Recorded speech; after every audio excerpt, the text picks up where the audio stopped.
Dear student, welcome to Tech Study online portal everything for technical student.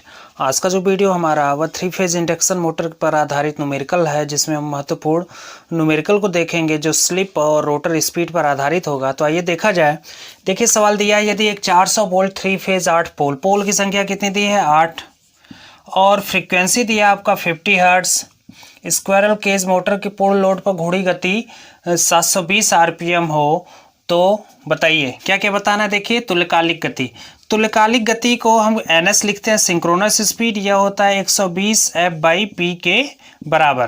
तो यहाँ से देखिए 120 F का मान कितना दिया है 50 और P का मान कितना दिया है 8।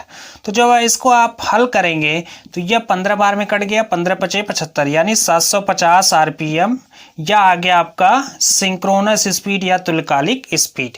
ठीक है, अब सेकेंड पार्ट क्या कर रहा है। सेकेंड पार्ट देखिए कह रहा है कि लोड पर रोटर गति। तो जो लोड पर रोटर गति होगा, लोड पर रोटर गति, यह क्या होता है आपका synchronous speed minus rotor speed के बराबर होगा। तो यह हो जाएगा आपका NS minus NR। NS minus NR, NS का मान कितना है 750, NR का मान कितना दिया है यहाँ पे देखिए दिया होगा 720। तो जब इसको सॉल्व करेंगे तो यह 30 आरपीएम के बराबर आ गया, 30 आरपीएम के बराबर। ठीक है, तो कितना आ गया 30 आरपीएम। अब देखिए थर्ड पार्ट देखा जाए। थर्ड पार्ट कह रहा है कि लोड पर प्रतिशत स्लिप कितना होगा। तो परसेंटेज स्लिप का जो फार्मूला होता है हमें पता है कि NS minus NR upon NS into 100%। ठीक है, परसेंटेज स्लिप बताना है। तो NS का मान कितना दिया था 750, NR का दिया था 720 बटे 750 गुणे 100। तो जब इसको हल करेंगे तो ऊपर 30 आ गया, नीचे 750 आ गया। तो यह देखिए यह 100 हो गया। ठीक है, 0 से 0 कैंसिल, 25 से 75, लगभग यह 4% के बराबर आ गया। तो लोड पर जो परसेंटेज स्लिप हो गया वो कितना हो गया, लोड पर परसेंटेज स्लिप हमारा 4% के बराबर हो गया। डी पोर्शन देखिए, डी क्या कह रहा है।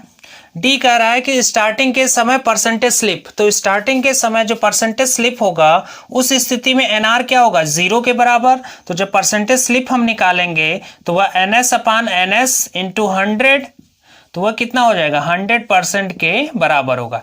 स्टार्टिंग के समय जो प्रतिशत स्लिप होता है वह कितना होता है 100% के बराबर होता है।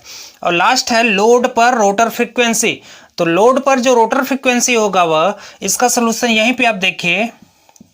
लोड पर रोटर फ्रीक्वेंसी का जो फार्मूला होता है वह FR होता है S इंटू F के बराबर।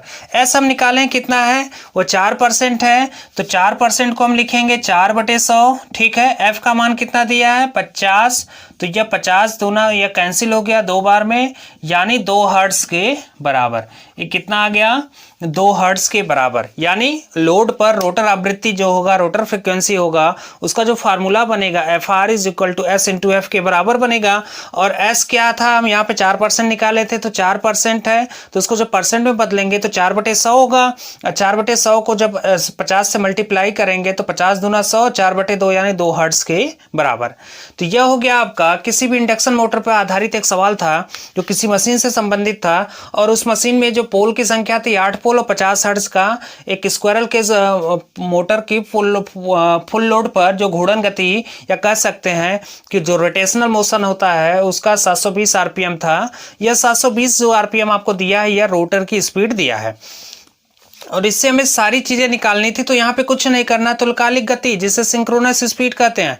तो सिंक्रोनस स्पीड का फार्मूला होता है 120 F/P। इससे हल कर लिए। लोड पर रोटर गति, लोड पर रोटर गति क्या होगा, वह दोनों के अंतर के बराबर। Synchronous speed minus rotor speed, दोनों के अंतर को हम लोड पर रोटर गति कहते हैं। यह 750 माइनस 720 करेंगे 30 आरपीएम के बराबर। तीसरा था लोड पर प्रतिशत स्लिप। तो परसेंटेज स्लिप का फार्मूला सबको पता है NS minus NR upon NS into 100%। जब इसको हल करेंगे तो 4% के बराबर आ गया। डी दिया था आपको स्टार्टिंग के समय परसेंटेज स्लिप।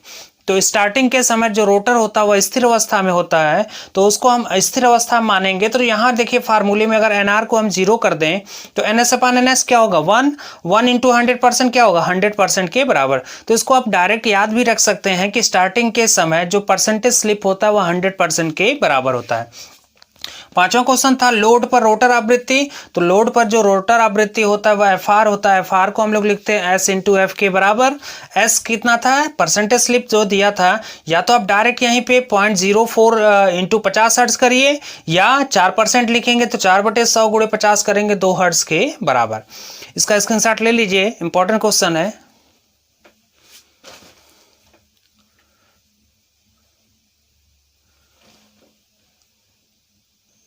नेक्स्ट क्वेश्चन देखिए क्या कह रहा है कि किसी प्रेरण मोटर, सॉल्यूशन देखें, कह रहा है किसी प्रेरण मोटर की स्लिप की गणना करें, यानी स्लिप निकालना है। यदि इसमें 4 पोल की संख्या कितनी दी है, 4, फ्रीक्वेंसी कितना दिया है 50 हर्ट्ज, और रोटर की स्पीड दिया है 400 आरपीएम। ठीक है, 400 आरपीएम रिवोल्यूशन पर मिनट या राउंड पर मिनट देना है, और हमें परसेंटेज स्लिप बताना है कि क्या होगा। तो परसेंटेज स्लिप के लिए हमारे पास क्या क्या होना चाहिए, एनएस होना चाहिए, एनआर होना चाहिए। तो एनआर पता है, एनएस निकालेंगे। तो एनएस निकालना आसान है क्योंकि हमारे पास बाकी चीज़ें दी गई है। तो 120 F/P, इस फार्मूले से F का मान कितना है 50 और P का मान कितना है 4। तो इसको जब हल करेंगे तो यह आ जाएगा 1500 आरपीएम। तो हमारा NS का मान आ गया 1500 आरपीएम, NR का मान दिया है पहले से ही। तो जब इसको हल करेंगे तो percentage slip is equal to हो जाएगा NS minus NR upon NS into 100%। ठीक है, तो अब देखिए NS का मान कितना दिया 1500, NR का मान दिया है 400 बटे 1500 कर दें अगुणे 100। तो यह हो जाएगा आपका 1100 बटे 1500, ठीक है, अगुणे 100। तो 2 0 कैंसिल हो जाएगा। यह आ जाएगा आपका 100 गुणे 11 यानी 1100 भागे 15। तो यह 15 7 105। तो यह आपका लगभग 73.33% आ जाएगा परसेंटेज स्लिप। तो हल करने पे कितना आया 73.33%, यानी option A is the right answer of the given question. तो यहाँ पे कुछ नहीं करना था, बाकी चीजें दी गई थी, हमें परसेंटेज स्लिप निकालना है। तो स्लिप निकालने के लिए क्या क्या चीजों की आवश्यकता पड़ती है वो हमें पता होना चाहिए। स्लिप निकालने के लिए सिंक्रोनस स्पीड पता हो, रोटर स्पीड पता हो। तो रोटर स्पीड पहले ही दे रखा है कि 400 आरपीएम है। अब सिंक्रोनस स्पीड निकालने के लिए हमारे पास जो बाकी डाटा दिया गया है सवाल में उसका यूज करेंगे। सिंक्रोनस स्पीड का जो फार्मूला होता है वह होता है NS is equal to 120 F/P के बराबर। 120 F का मान 50 है और P का मान 4 है। तो जो इसको हल करेंगे तो 1500 आरपीएम आ गया। जब 1500 आरपीएम आ गया तो स्लिप का फार्मूला यह हमें याद होना चाहिए कि यह होता है slip percentage equal to NS minus NR upon NS into 100%। तो यहाँ पे देखिए NS का मान कितना दिया था 1500, NR का मान दिया था 400 और बटे 1500। तो यहाँ पे जब 1500 में से 400 को माइनस करेंगे तो बचेगा कितना 1100। 1100 बटे 1500 हो गया, और 1100 बटे 1500 करेंगे तो 2 0 ऊपर से 2 0 नीचे कैंसिल हो जाएगा। फिर 100 का गुणा 11 में करेंगे तो 1100 बटे 15। तो 1100 बटे 15 करेंगे तो यह आ जाएगा 73.33% के बराबर, यानी जो सही आंसर होगा इज द राइट आंसर। इसका स्क्रीनशॉट ले लीजिए।